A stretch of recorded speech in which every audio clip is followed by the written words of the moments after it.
This happened to my cousin and I in late 2002 in a ranch-style house my family and I used to live in. My cousin woke up in the middle of the night to my voice, or she thought it was my voice actually. Then she looked at me and found out I was sound asleep and not talking. Also that night, it was probably 4 or 5 in the morning when I felt someone pecking on my knee. And it wasn't my cousin because she was sound asleep. Oh, I just thought it was my imagination. As we were eating that morning, my cousin told me what she had heard. I freaked because I knew that whatever had pecked on my knee was not my imagination.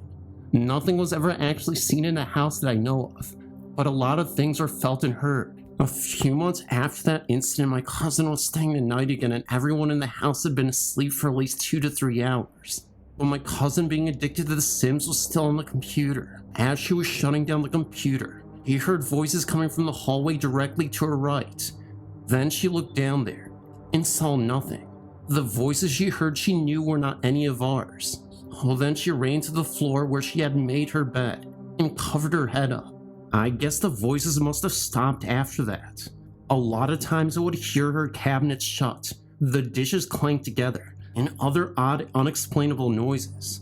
One night my brother got home from a friend's house around 1 or 2 in the morning. I'd been asleep on the couch in the living room for at least 4 hours, and my parents had been asleep in their room for about the same amount of time. As my brother got out of this car, he looked towards the door that went directly into the living room from the outside. It had a little window on it. He could see the light from the TV that it always left on at night, but he also saw a black figure looking at him from the inside. He quickly ran in the house, and seeing I was on the couch sound asleep, then he went into my parents' room and asked if they'd been up, and they hadn't. What is scary is that thing was in the same room with me. The next night I slept on the couch again. My brother was not home yet, and my parents had went to bed. I was watching TV, and I got kinda uneasy, so I laid down and covered up my head. After a while, I heard the glasses in the kitchen sink clanking together. I started to sweat, then I felt as if something was coming into the living room, where I was, when my brother arrives home, and the noises stopped. I got up and looked at the dishes in the sink, and none of them had been moved. About 14 years ago, we moved into a house that was built in the 1950s, I believe, that used to be a boarding home and was right in front of a cemetery. There were lots of noises heard there as well as a few spirits seen. I remember staying home one day from school and my mom was asleep because she worked nights, and I heard a voice say my name. It scared me because we were the only ones home, and it was a voice I had never heard before. My mom would be home during the day by herself while my brother and I were at school, and she would hear a music box playing. At the time we had mic boxes, but they did not play the song she heard. My mom would be sleeping on the couch and she would hear footsteps coming through the kitchen, which was right next to the living room where she was. One time when that happened, she grabbed her shoes and didn't come back till we got out of school. She was also sleeping in her bed, and it would start shaking. This also happened to me. The shed in the house was directly behind my parents' bedroom, because their bedroom used to be the garage. Well, anyways, my mom would be lying on her bed and she would hear someone or something walking in there. The odd thing was, it sounded like boots on wood, but the floor in there was concrete. We had a little dog out there at the time, but there is no way it could have sounded like that when it walked. One night my mom, dad, brother, and I were all sleeping in my room because we put the air conditioner in there. It was summer. Well, anyways, it was a cool night, so they had to turn the air off and left the door open.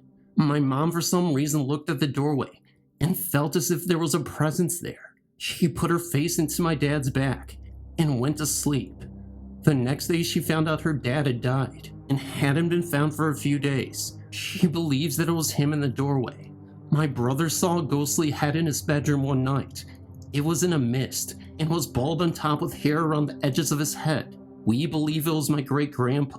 This happened at my grandma's house on September 2nd, 2004. It was my great-grandma's birthday and my mom, my little cousin, and I went there to have a cake and ice cream. While my little cousin decides she wants a Miracle Whip sandwich, he then pressed up against the door frame asking my grandma if she can have a sandwich, when all of a sudden, She then looks towards the microwave in the kitchen and screams, drops the jar, and runs to the couch where my grandma is, and my little is crying hysterically. We were all like, what just happened? For some reason I became very cold and got goosebumps and had the urge to sit up. My little cousin wouldn't tell us what she saw.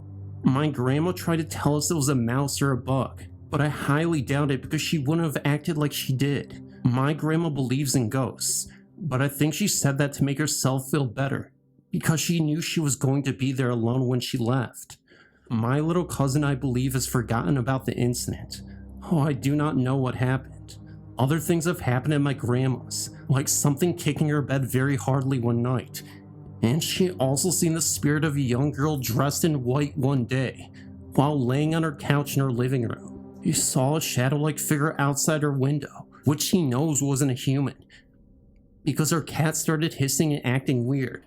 And there's probably been other things that happened that I do not know about. I don't believe I've actually ever seen a spirit, but I know I felt them because in certain places, or sometimes when I talk about the spirits, the back of my neck starts to hurt and feel weird, and sometimes my head will still hurt.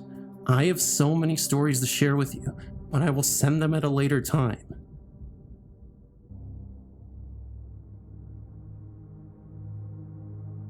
I've always felt that my son, my firstborn, has had a particular awareness about him. I know we all cherish our children, and I know that they are special and gifted in some way, but something about his presence and how others react to it has always been quite remarkable. The awareness I mention is not only in regards to how he interprets living beings, but I'm pretty convinced that it's more than that he can connect with more than just the visceral world. He is currently 4 years old.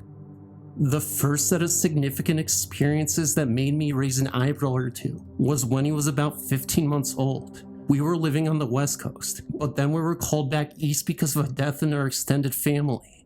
My cousin couldn't get off of work, so we ended up traveling without him. I wasn't quite sure how I would handle my baby at a large conservative Catholic funeral, the faith and culture of the deceased, but not of our own. But what was important was that we were there at the funeral home. The tone was as expected, somber and silent, but my son seemed to understand that this was not a place for frolicking and was surprisingly respectful of the situation. Of course, there were a few moments of giggles and laughter when prompted by others who joined us, but for the most part, his behavior was appropriate for the time. At one point, he approached the casket, stood up on the small kneeling step, and stretched up high on his toes trying to see the deceased. It brought a smile to some faces there, and he came back over to where I sat. He looked at me and said, "Mommy, okay." I assumed at the time it was his method of comfort of some type. He was only 15 months old, and perhaps he heard it from around the room. As the mourners approached the casket, he watched them, yet seemed to be watching someone else, just behind them all. When my stepmother and husband of the deceased kneeled at the casket, my son joined them, put his hands on their backs and said, okay. He made it through the funeral at the church with a demeanor impressive of any adult, which took me by surprise. And much to my relief, this was a simple church, and the power of the moment, I suppose, made an impression on him. He fell asleep on the way to the cemetery and slept through the interment. The rest of the day went on as usual. The next day I returned to the cemetery to visit some graves of some other relatives that I had not seen in a very, very long time. The cemetery is absolutely beautiful, so diligently cared for, and a lovely place for repose. It's quite vast and isolated, so then I gave my son the run of the place as I searched for the markers. As he skipped through the grass, he would stop sometimes and say hi, and then move on, rolling down a hill, thumping to himself and giggling. He stopped a few times before he finally came upon the marker of my great-grandmother, the grave that I had yet to find. He put his hand on the stone and just smiled at me. I was speechless. Through the months, as he's not really old enough yet to revert to time and years, he's demonstrated behavior akin to felines. When people joke that they are speaking with fairies, just little moments few and far between, where it seems as though he's connecting to something, sometimes with words, and sometimes not. Then you tap him on the shoulder, and he comes back and moves on with life. I spoke with his pediatrician about it, and there seems to be no cause for concern. Not that it really was, but it made my mother feel better. But tonight really made me catch my breath. We went out to dinner at a new restaurant down the road a bit from our home. We're in a new development in what was rural Florida, so everything is a bit down the road, but development is encroaching bit by bit every day. My husband had come in a separate car, and he left as such and took our daughter with him. We needed to pick up some milk, so we stopped at the 7-Eleven, which is adjacent, got out, got back in the car, and went on our merry way. But before I pulled out of the driveway and into the street, he said, "Over there, Mama, over there.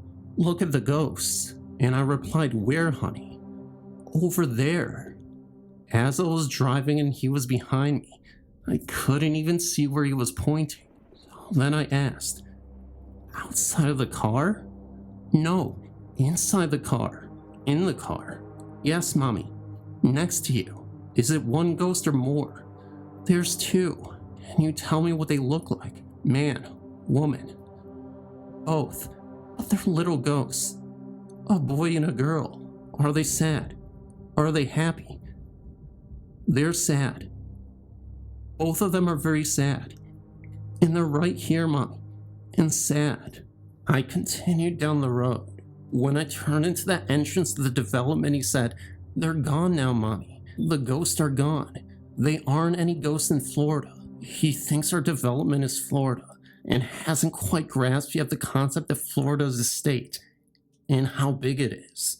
What made the experience so remarkable was that just last week, our community experienced the loss of a middle school age boy and a kindergarten age girl who passed away suddenly as of yet unexplainable causes in the parking lot of the 7-Eleven in her mother's arms. As far as I am aware, he does not know about these events, and he was not with me when I found out about them, nor have I discussed it around him.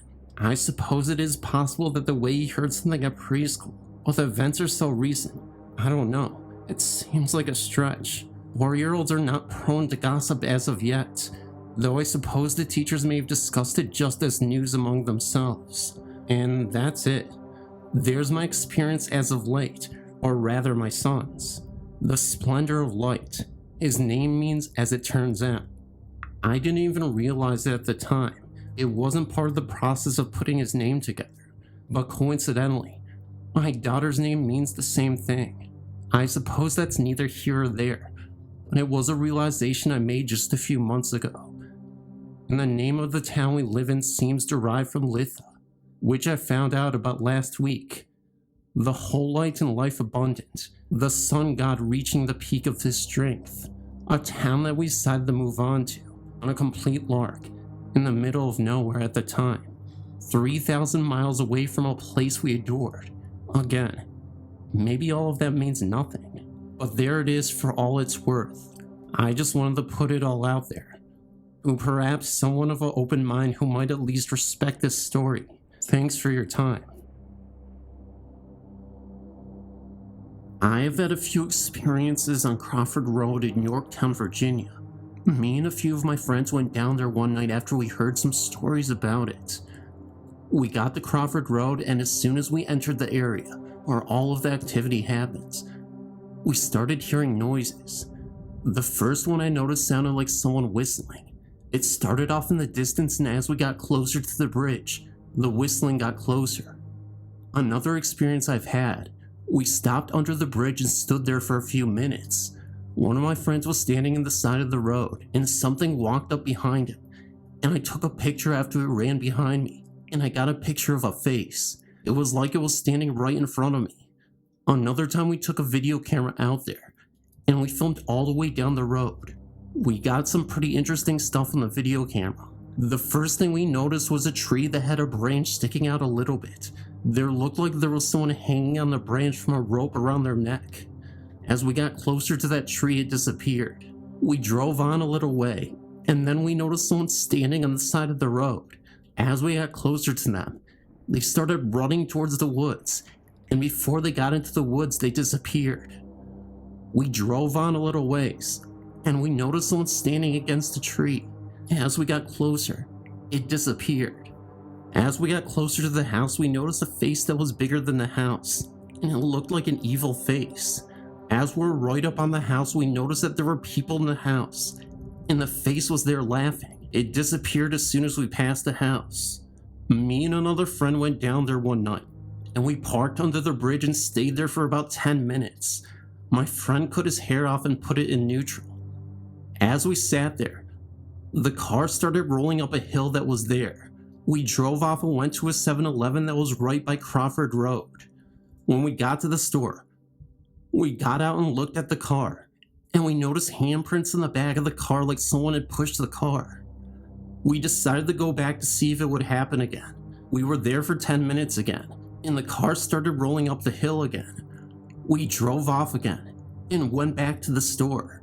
As we got out of the car, we noticed more handprints all over the car. There were little footprints on the sunroof. There were fingerprints on the passenger side window.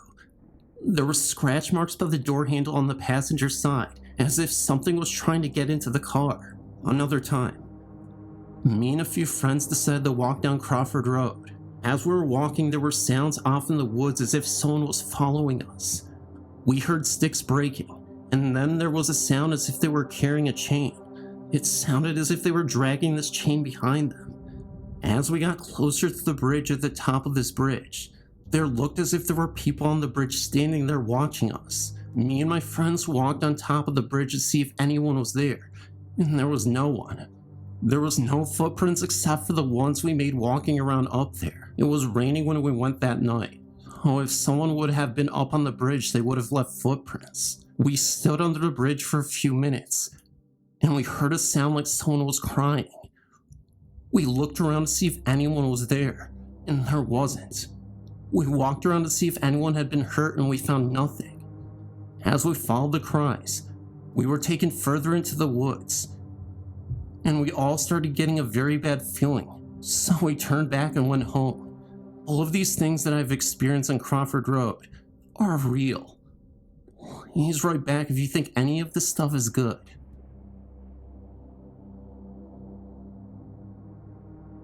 The following story is what happened to me is the second time at the Gonville Bridge. I went with a group. My sister Krista, her boyfriend Scott, his friend Terry, and his girlfriend Sam. It was about 12:30 to 1 at night. On September 23rd, 2005. It was a half moon on that night as well. We first were all psyched that we were all going to experience the Gonville Bridge at nighttime. A first for all of us.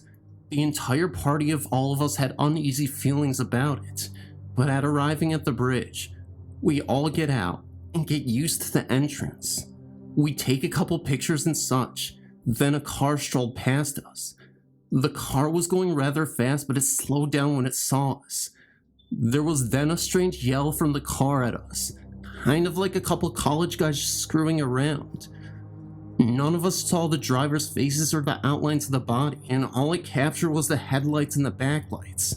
Meanwhile, once the car has passed us, we resumed taking pictures and walking across the bridge. The entire bridge is now covered in graffiti. All of us went past the bridge, but Krista started going back. I joined her. We get to the end of the bridge, and a car comes driving once again. I then noticed it was the same type of headlights and backlights as the car we just got into the bridge past us. After that, we all then jump back into the car. I take the last pictures of the entrance and the cliff in the back. None of us reported any signs of ghosts. After we left the bridge, we see a pleasant, fully grown deer on the street. Everyone looked, and the street was close to the I-90 highway. Just then, we see a speeding car come and swerve, then hits the deer head on, and the deer basically flew across the street onto the side. There was a great splatter of blood. Unfortunately, the deer wasn't dead. It was suffering. The car that hit the deer stopped, and then reverse back. I then take notice that it was the exact same type of headlights and backlights as the 2 other cars when we were at the bridge. The driver of the car was an older man, with white hair and a white beard and mustache. Rista got out of the car and approached him, but he never acknowledged that we were there. He never even looked at us. He never glanced at us. And he never talked to us. We decided just to leave as the girls started getting more scared. As I look back at that car, I noticed that there was a bright white light in the backseat of the car that hit the deer. Could it be possible that the deer and the car incidents are intertwined? Many of us leave it as the question. Also, Rista had told me about a premonition she had before she went on the trip. She managed to tell me that she saw a splatter of blood, and that she would also drop the car keys. After the incident, we saw a splatter of blood from the door, and when she got into the car, she even dropped her keys. Would this possibly have anything to do with the hauntings of the Gonville Bridge? Well, here's another video that's gonna make $2. Yeah, so basically my short videos don't perform well at all. They're actually really bad performing, so just letting you guys know, if you feel like you want to support the channel further, there's always channel memberships. You can always donate if you feel like. Don't feel obligated to, but if you feel like you want to. Obviously, I'll take any support I can for these videos, whether it's liking, comments, you know, any type of engagement, because honestly, I'm trying to at least just get 1,000 views for this video, which I don't think is possible, but we're still gonna push and try to get it. Otherwise, I don't know what to do with these shorter videos. But if you're here at the end of my videos and you're still hearing me ramble, thank you, I appreciate it, and thank you for all your support regardless, whatever you're doing. Oh, and lastly, I want to thank all of you guys for being so supportive. Love you all, and I'll see you in the next video.